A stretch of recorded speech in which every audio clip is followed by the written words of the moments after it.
So, the Donald Sterling tapes. Yeah. The first thing I want to say about these tapes is these tapes should be the last nail in the coffin of the idea that there is any meritocracy in American capitalism. Any misconception that anyone ever had about rich people getting where they are because they're smarter than us had to die with this tape, because wow. There are so many levels of terribleness to these tapes, it's just like breathtaking. There's so much to study about the psychology of racism and sexism and just relationships. The very notion that what we hear on those tapes could be what some people think of as a relationship is horrifying to me. And then when I hear him laying into her with all this stuff like, why are you trying to hurt me? Don't you think I'm a good person? Why can't you be flexible about my racism? How do you know that you don't like racism if you haven't even tried it? When I hear Donald Sterling running all that low-level game, it dawns on me how being in denial about racism and being a horrible, manipulative boyfriend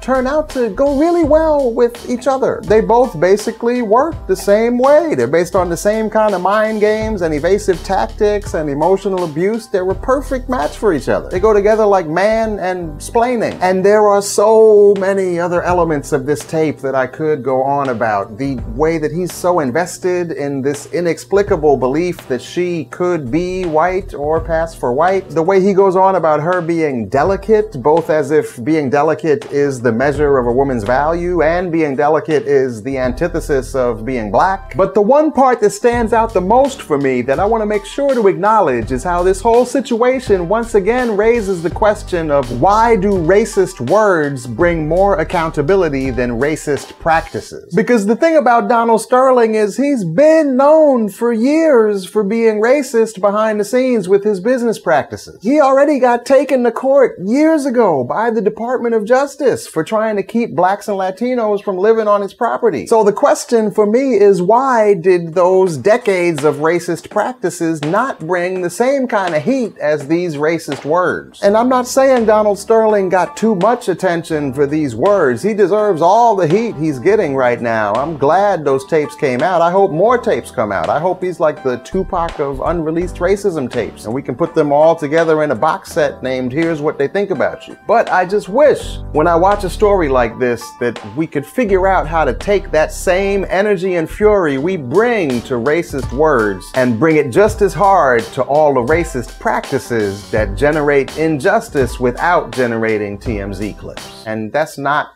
the snappiest ending, but I haven't made a video in a long time, so I'm just gonna stop here.